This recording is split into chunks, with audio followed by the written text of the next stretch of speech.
Good evening, St. Thomas More family. It's Father Browning's weekly update.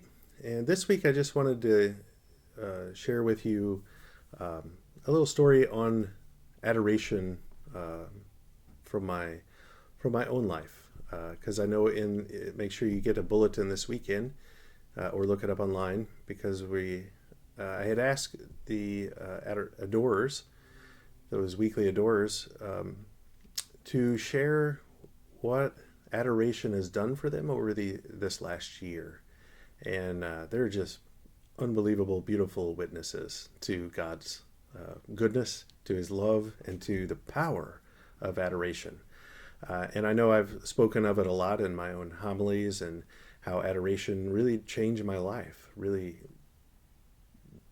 completely changed my life. And because I want to encourage, especially as we approach June, the weekend of June 5th and 6th, which is Corpus Christi weekend, the body and blood of Christ, where we celebrate the Eucharist, the greatest gift that God has given us, right? And that ability to have perpetual adoration here at St. Thomas More is just something, a dream for me. I always wanted to do that at a parish because I knew what God had done in my life through adoration and what he wanted to do in everyone's life and how much we actually need it. So make sure you get the bulletin to read some of those beautiful testimonies, witnesses to the power of adoration. And I would like to encourage those who haven't signed up for an hour of adoration yet or haven't been in there very often to make sure you stop in. You know, when you're going by the church, stop in for 10, 15 minutes. But if you really can, sign up for an hour. Spend an hour a week with the Lord.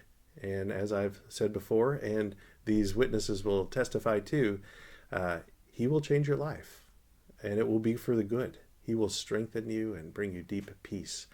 And I was just going to share a time in adoration for me. I mean, I've been doing an hour of adoration for probably 14 or 15 years now. I do one per day.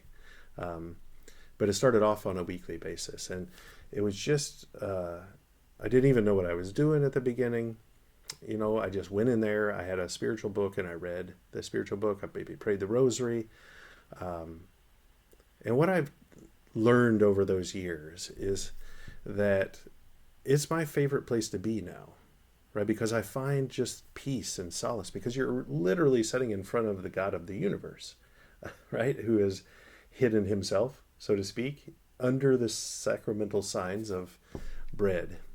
And yet it is the God of the universe, the God who created you, who created me, who redeemed us through his son Jesus Christ, who feeds us in the Eucharist. And then we have this opportunity to sit for an hour, to bring all things that we want to speak to him about for that hour, to just be with him, to sit and rest with him for that hour.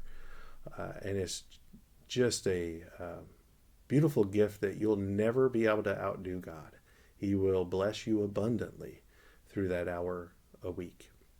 And I remember going to adoration once and I had, tons of things on my mind, on my heart, all these different issues and troubles. And, and sometimes we'll go to adoration like that and it'll be tough for us to kind of get away from all of that and enter into the silence. Sometimes it takes, a good 30, 40 minutes of adoration to finally get to that place where your heart's calm, your mind is calm, and you can really just speak to the Lord. And you can begin to hear him speak through just his grace, his consolation, his peace that sets in.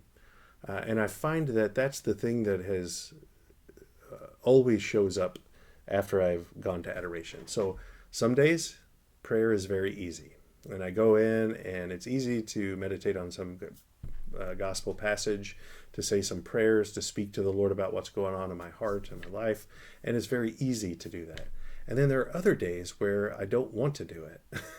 Like I don't want to go pray because maybe I've had a tough day. Maybe I'm upset about something. These things go on for all of us. And it's those days that I've learned over these years that I need to go. And so I'll make myself go. Like, even though I don't feel like going, I'll go.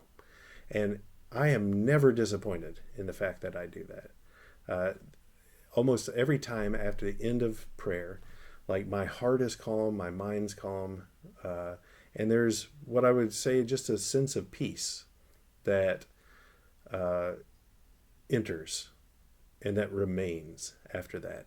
And that's why I always go, no matter what I feel in that moment, whether I'm tired or I don't want to go, or any of that. When I go, there's always this remnant of peace because we've been with the Lord, right? And peace is his gift, as he tells his disciples.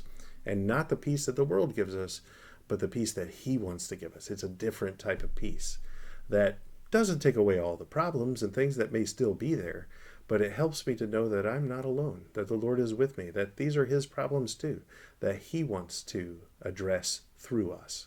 And it's I think that's the greatest gift that I've experienced over these years of being dedicated to adoration and that time with the Lord. That time is never, it never goes. It's always bears fruit. That's what I want to say. It always bears fruit. It's never a waste of time, and yet you can see it as I'm going to waste time with God. Right? Who better to waste time with than to go and spend an hour a week with the Lord, who will begin to kind of bring transformation, peace, consolation, conversion, all these things that we talk about within the church that Jesus calls us to, that the Lord can do that very powerfully in adoration. And our real job is to show up. I think that's what my little story tells you. Of all the times that it's easy, I showed up. And it was great. Of all the times that it was difficult, when I showed up, it was great. Like no matter what, if you show up, if you come to the Lord, you will experience many of those things. You will experience a deepening of your faith, a deepening of trust, a deepening of love, a deepening of the relationship that God desires to have with us. That just keeps us on that path of growing in holiness, even amidst all the struggles and difficulties of this world, because God is always faithful. And he desires to be with you. And when you come to see him, he never leaves you the same. God bless you all.